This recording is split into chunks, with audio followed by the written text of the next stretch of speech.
एक मेरा सवाल था आप लोगों से, जो सबसे ज़्यादा आईएएस ऑफ़िसर होते हैं, आईआईटीज़ में ग्रेजुएट करते हैं, गवर्नमेंट में लीडरशिप पोज़ीशन पे पहुँचते हैं, सब बिहार से होते हैं और बिहार राज्य से बहुत सक्सेसफुल भी होते हैं। तो आपको क्यों लगता है, आप तो बिहार से हैं, कि वहाँ पे इतना एंटरप्रेन्योरशिप का सक्सेस क्यों नहीं हुआ है?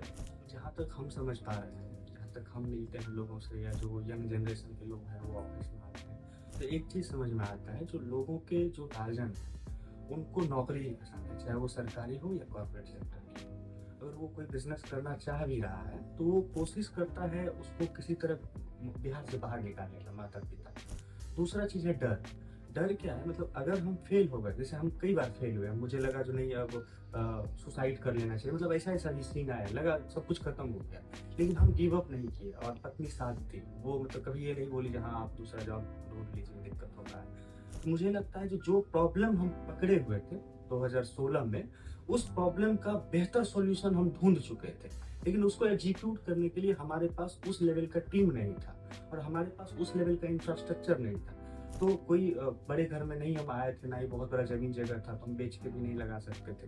तो लोगों को कन्विंस करने में भी बहुत समय लग गया। तो हमें लगता है जो लोगों का थिंकिंग है बिहार में, जो नौकरी करना या कॉर्पोरेट सेक्टर में चले जाना या वो यूपीएससी की बात गार्जियन के करें, कारण है, आपको लगता है? वो सिर्फ़ और सिर्फ़ गार्जियन और आस-पास के रिलेटिव के कारण है। नहीं तो बहुत सारे ऐसे लोग हैं जिनसे पर्सनली अगर हमारी बात होती है, तो वो कहते हैं मुझे भी आने का मन करता है। बिहार में बहुत समस्या है और वहाँ अगर उस चीज़ का सॉल्यूशन निकाले तो वहाँ एक धंधा बना सकते हैं लोग, लेकिन नहीं आना चाह रहे हैं क्योंकि फैमिली जो है सो नाराज़ हो जाएँगे। या वहाँ एग्ज़ाम्पल भी देता है, फेल हो जाने के बाद जो देखो कीड़ा काटा था माथा में, इतना अच्छा नौकरी था, छोड़ के आ गया। तो मतलब उस डर से जो कहीं हमको ये कदम नहीं उठाना पड़े। हमको लगता है सर, जितना बच्चा सुसाइड करता है मैट्रिक, इंटर में फेल होने के बाद, वो इसलिए नहीं करता है फेल हो गए, इसलिए करता है उसको डर लगता है, लज्जा से, मतलब लोग क्या कि लोग बोलेंगे, क्या ताना कहेंगे? देंगे। देखिए, ये 3 बड़ी इंपॉर्टेंट टेकअवेज़ हैं जो अभी हमने सुना। सबसे पहला ये है कि आपको फेलियर से डरना बंद करना पड़ेगा। क्योंकि आज के दिन में अगर आप एंटरप्रेन्योरशिप की शुरुआत कर रहे हैं, तो आप अगर मार्केट में फील्ड में उतर चुके हैं, तो आपको अच्छा बुरा हर चीज के लिए अपना जो है स्किन थोड़ा स्ट्रांग करना पड़ेगा। दूसरा चीज जो है, मेरा मानना है कि आप लोग इंस्पिरेशन बनेंगे बहुत सारे और यंग नौजवानों के लिए बिहार में। और एक जो तीसरा चीज आपने बताया, ये मेरे हिसाब से सबसे जरूरी है, कि इस पूरे प्रोसेस के अंदर में हमें इंश्योर करना है कि जो हमारे अपॉर्चुनिटी या इंफ्रास्ट्रक्चर जो हमें बैठाने की जरूरत है, उसके लिए अगर समय लगे तो लगे, बट वो इंफ्रास्ट्रक्चर को बैठाना जरूरी है। मैं अभी हमारे कॉलीग से बता रहा था, गूगल मैप का जो एपीआई पिंग आता है, उसका कॉस्ट सर्वर में ज्यादा लगता है। आपके जैसे हमारे बिजनेस में भी सेम चीज है। ये हमने हमारे बिजनेस की थोड़ी स्केल जब हो गई थी, जब खर्चा बढ़ने लगा, तब हमें समझ में आया कि 80% सर्च तो लगभग सेम ही सर्च के होते हैं। तो उनकी मैप डिटेल्स हम स्टोर कर लेते हैं और बाकी जो 20% डायनामिक है, उसके लिए हम गूगल मैप्स की एपीआई पिंग करें। आपने ये चीज जो है आपकी बिजनेस की शुरुआत में पता कर लिया। ये कैसे आपके अंदर ये सेंस ऑफ जुगाड़ या सेंस ऑफ रिसोर्सफुलनेस कहाँ से आता है? कैसे सोचते हैं आप ये सारी चीजें? थोड़ा बहुत हम पीएचपी का कोड करना सीख लिए थे, मतलब जावास्क्रिप्ट चला के या एपीआई कॉल करना, एपीआई का एल्गोरिथम बनाना, थोड़ा डेटाबेस बनाना सीक्वल डेटाबेस, में। हाँ, या डेटाबेस कॉल करना MySQL से। तो ऐसे ही जब बहुत उस कंपनी में थे तो $700 $800 का बिल आता था, क्योंकि गांव देहात में क्या होता है, एक गांव सर्च करने में कई बार लोग मिटाता है, फिर से लिखता है, फिर से मिटाता है, उसका क्या, पर टेक्स्ट उसका एपीआई कॉल होता है, एक टेक्स्ट लिखा, सजेशन आया, एक काउंट हो गया। तो वो मेरा बिलिंग ओवर हो जाता था। तो सोचते सोचते जो हमारे उस समय फ्रीलांस था टेक में, उनसे बात करते तो भाई इसका कोई सॉल्यूशन, तो मैप में इंडिया ला के दिया, ये ला के दिया, वो ला के दिया।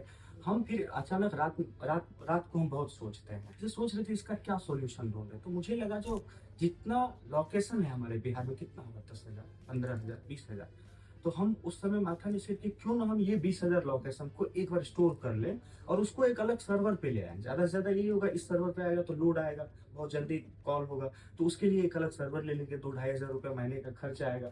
शेयर सर्वर ले लेंगे, उस पर उसको स्टोर कर लेंगे। जब मेरा एपीआई कॉल करेगा तो उस सर्वर से रिस्पॉन्स आएगा, वही रिस्पॉन्स कस्टमर सेलेक्ट कर लेंगे।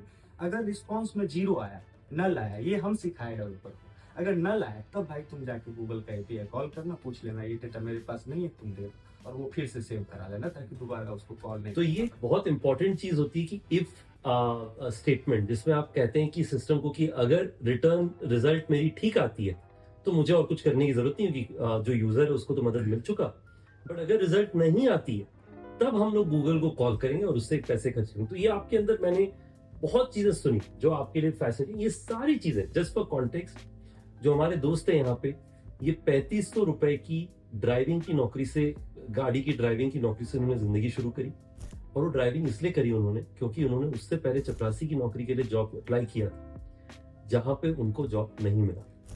तो ये आपको बताता है कि आपका पास्ट बैकग्राउंड क्या है उससे कोई लेना देना नहीं है, जब तक आप में हिम्मत है कि आप सीख सकें, आगे नई चीजें क्रिएट करने की आप हिम्मत रखें। ये बताइए, आपने बहुत बताया कि यूट्यूब से आप सीखते हैं। यूट्यूब में टॉप 3-4 चीज आप क्या देखते हैं? आपका क्या क्या आपके फेवरेट है जो आप चाहेंगे बाकी व्यूअर्स भी सीखें उससे?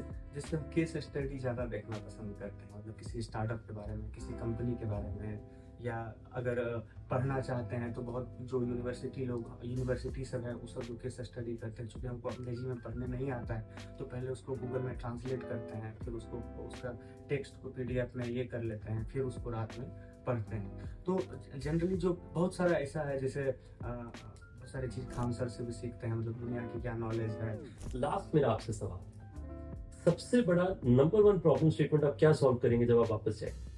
यहाँ से जब हम वापस आएंगे तो अभी जो हमारा सबसे बड़ा प्रॉब्लम है वो है ऑर्डर को फुलफिल करना। 20 गाड़ी लगभग हम लोग पूरा कर लिए, लेकिन अभी तक किसी गाड़ी वाले के साथ एग्रीमेंट नहीं किए, क्योंकि हम चाह रहे थे 3 महीने पहले उसको, जैसे सर बोले थे ना अमन सर, जो वो लायबिलिटी हो जाएगा, ये हो जाएगा। तो मुझे भी ये चीज़ लग रहा था कहीं अगर बिजनेस डाउन गया तो लायबिलिटी हो जाएगी। तो हम क्या किए, उसके साथ एक वर्बली कमिटमेंट किए, तो आप अपनी टैक्सी को मेरे साथ कनेक्ट कर लो, 4 महीने 6 महीने चलाओ, 45,000 अगर तुमको नहीं बचेगी तो हमारी कंपनी और तुमको पे करे। उसमें क्या किया, जो भी गाड़ी हम लोग कनेक्ट किए ना, उसका जो रेवेन्यू आया वो मतलब अनएक्सपेक्टेड था हम लोगों के लिए, क्योंकि वो ड्राइवर को हम लोग अपने हिसाब से हैंडल किए। वो 8,000 नहीं, उसको 20,000 तक पे किए। तो उसका जो काम करने का तरीका था, अगर दरभंगा गया और पैसेंजर नहीं है तो वो वही रात बिता लेता है, 100 रुपये लेता है खाने के लिए और वही रात बिता लेता है। अब मॉर्निंग में फिर दरभंगा कोई कस्टमर मिल कस्टमर को लेके आ जाता है। तो ये मार्केट का गाड़ी नहीं कर सकता, उसको तुरंत चाहिए, जाएगा और आएगा, और उसके बाद भी वो उस हिसाब से डिलीवर नहीं कर पाएगा जिस हिसाब से तो उसकी लॉयल्टी आपकी तरफ और ज्यादा रहती। तो हमारा यही है, जो अभी जो हम लोग का ये ट्रायल वाला था ना, इस ट्रायल को अब पेपर पे एग्जीक्यूट करें, और ये जो हम 80-20 का रेशियो लेके चल रहे हैं। तो एक कहावत है ना गांव भर में, तो जब तक हम उसी मंदिर में पूजा करने जाते हैं जिसके प्रति पहले से मान्यता रहता है या प्रचार किया हुआ रहता है, यहाँ मन्नत मांगने से पूरा हो जाएगा, जबकि मंदिर हर जगह है, मेरे घर में भी है। तो वही चीज़ है, जब तक लोगों को हम ये नहीं दिखाएंगे ना, जो भाई टैक्सी से भी आप 40-45 हज़ार रुपये कमा सकते हैं गांव में, छोटे छोटे शहरों में, तब तक लोग खरीद के देना नहीं चाहेंगे।